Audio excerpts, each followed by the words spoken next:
ಅರಸನ ಉಡುಗೊರೆ. ಕತೆ 5. ರೈತನೊಬ್ಬನ ತೋಟದಲ್ಲಿದ್ದ ಸೇಬು ಮರದಲ್ಲಿ ಒಂದೇ ಒಂದು ಹಣ್ಣು ಬೆಳೆಯಿತು. ಆತ ಅದನ್ನು ಕೊಯ್ದು ಇದನ್ನು ತನಗೆ ಅತ್ಯಂತ ಪ್ರೀತಿಪಾತ್ರರಾದ ಯಾರಿಗಾದರೂ ಉಡುಗೊರೆಯಾಗಿ ಕೊಡಬೇಕು ಎಂದು ಯೋಚಿಸಿ, ಪ್ರಜೆಗಳ ಕ್ಷೇಮಕ್ಕಾಗಿ ಹಗಲಿರುಳು ಚಿಂತಿಸುವ ಅರಸನಿಗೆ ಒಪ್ಪಿಸಲು ನಿರ್ಧರಿಸಿ ಅರಸನ ಸಭೆಗೆ ಹೋದ. ಅಲ್ಲಿ ಆತ ಸೇಬನ್ನು ಅರಸನ ಮುಂದಿರಿಸಿ, ದೊರೆಯೇ, ಇದು ಬಹು ವಿಶೇಷವಾಗಿದೆ.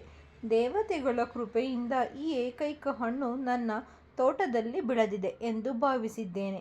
ಅಮೂಲ್ಯವಾದ ಹಣ್ಣನ್ನು ನನಗೆ ಪ್ರೀತಿಪಾತ್ರರಾದವರಿಗಷ್ಟೇ ಕೊಡಬೇಕು ಎಂದು ನಿರ್ಧರಿಸಿ, ತಮಗೆ ಇದನ್ನು ಉಡುಗೊರೆಯಾಗಿ ನೀಡಬೇಕೆಂದು ತಂದಿದ್ದೇನೆ, ಸ್ವೀಕರಿಸಿ ಎಂದು ನಿವೇದಿಸಿದ.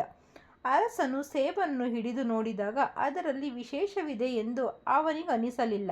ಆದರೆ ಮುಗ್ಧ ರೈತನ ಪ್ರೀತಿಯನ್ನು ಶಂಕಿಸಬಾರದು ಎಂಬ ಕಾರಣಕ್ಕೆ ಸಂತೋಷ ವ್ಯಕ್ತಪಡಿಸಿ, ನಿಜವಾಗಿಯೂ ಅತ್ಯಮೂಲ್ಯ ಕೊಡುಗೆಯನ್ನು ತಂದಿರುವೆ. ಇದಕ್ಕಾಗಿ ನನ್ನಿಂದ ನಿನಗೇನು ಪ್ರತಿಫಲ ಬೇಕು ಕೇಳು ಎಂದು ಹೇಳಿದ. ರೈತ ಪ್ರತಿಫಲಕ್ಕೆ ಕೈಯೊಡ್ಡದೆ, ಎಲ್ಲಾದರೂ ಉಂಟೆ, ಪ್ರೀತಿಯ ಕೊಡುಗೆಗೆ ಪ್ರತಿಫಲ ಸ್ವೀಕರಿಸುವುದು ಉಚಿತವಲ್ಲ ಎಂದು ನಿರಾಕರಿಸಿದ.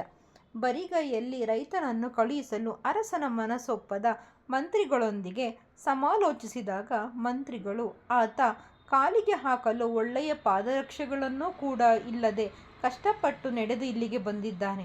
ಅವನಿಗೆ ಸವಾರಿಗೆ ಯೋಗ್ಯವಾದ ಒಳ್ಳೆಯ ಕುದುರೆ ಕೊಡಬೇಕು.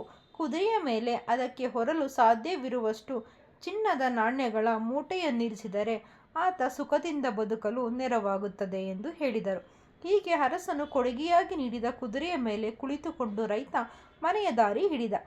ಆತನ ಮನೆಯ ಪಕ್ಕದಲ್ಲಿ ಒಬ್ಬ ಶ್ರೀಮಂತ ರೈತನಿದ್ದ. ಅವನು ಯಾರಿಗೂ ಕೊಳೆತ ಹಣ್ಣು ಕೂಡ ಉಚಿತವಾಗಿ ಕೊಡುವವನಲ್ಲ. ಆತ ಒಳ್ಳೆಯ ಕುದುರೆಯನ್ನೇರಿಕೊಂಡು ಬರುತ್ತಿರುವ ಬಡ ರೈತನನ್ನು ಕಂಡು ಬೆರಗಾಗಿ ಅವರನ್ನು ತಡೆದು ನಿಲ್ಲಿಸಿ, ನಿನ್ನೆ ತನಕ ಹೊಲ ಉಳಲು ಮುದಿ ಎತ್ತನ್ನು ಕೊಳ್ಳಲು ನಿನ್ನ ಬಳಿ ಶಕ್ತಿ ಇರಲಿಲ್ಲ. ಆದರೆ ಇಂದು ಲಕ್ಷ ಲಕ್ಷ ಬೆಲೆ ಬಾಳುವ ಕುದುರೆಯ ಮೇಲೆ ಕುಳಿತುಕೊಂಡು ಬರುತ್ತಾ ಇದ್ದಿ, ಅಂದರೆ ಏನು ಸಮಾಚಾರ ಎಂದು ಕೇಳಿದ. ಇದಕ್ಕೆ ರೈತ, ಇದು ಪ್ರಾಮಾಣಿಕವಾಗಿಯೇ ದೊರಕಿದೆ. ನನ್ನ ತೋಟದಲ್ಲಿ ಕೆಂಪು ಬಣ್ಣದ ದೊಡ್ಡ ಸೇಬು ಆಗಿತ್ತಲ್ಲ, ಅದು ಬಹಳ ಅಪೂರ್ವವಾದುದೆಂದು ನನಗೆ ಗೊತ್ತಾಗಿ ಅದನ್ನು ಅರಸರಿಗೆ ಉಡುಗೊರೆಯಾಗಿ ಕೊಟ್ಟೆ. ಅವರು ನನಗೆ ಈ ಕುದುರೆ ಕೊಟ್ಟರು ಮತ್ತು ಬಂಗಾರದ ನಾಣ್ಯಗಳ ಮೂಟೆಯನ್ನು ಹೊರಿಸಿ ಕಳುಹಿಸಿದರು ಎಂದ.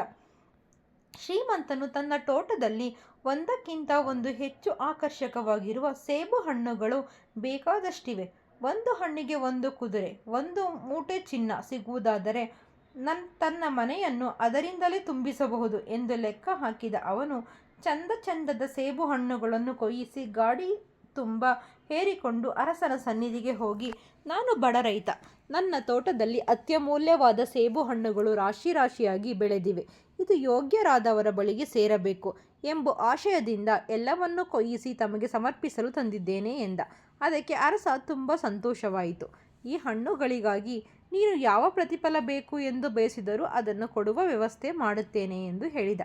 ಅದಕ್ಕೆ ರೈತ, ನಾನು ಇದನ್ನು ತಂದಿದ್ದು ಪ್ರತಿಫಲದ ಬಯಕೆಯಿಂದ ಅಲ್ಲವೇ ಅಲ್ಲ, ನನಗೆ ಏನು ಬೇಡ ಎಂದು ಹೇಳಿದಾಗ ಅರಸ, ಪ್ರಜೆಗಳಿಂದ ನಾನು ಯಾವ ವಸ್ತುವನ್ನು ಉಚಿತವಾಗಿ ಸ್ವೀಕರಿಸುವುದಿಲ್ಲ, ಅದಕ್ಕೆ ಪ್ರತಿಫಲ ಕೊಡಲೇಬೇಕಾಗುತ್ತದೆ. ನೀನು ಬೇಕಿದ್ದರೆ ಕೇಳು, ಕೊಡುತ್ತೇನೆ ಎಂದ. ಶ್ರೀಮಂತ ರೈತ ಮನಸ್ಸಿನಲ್ಲಿ ಸಂತೋಷಪಟ್ಟು, ಅರಸರು ಪ್ರೀತಿಯಿಂದ ಏನೇ ಕೊಟ್ಟರೂ ಅದನ್ನು ತೆಗೆದುಕೊಳ್ಳುತ್ತೇನೆ ಎಂದು ಹೇಳಿದ.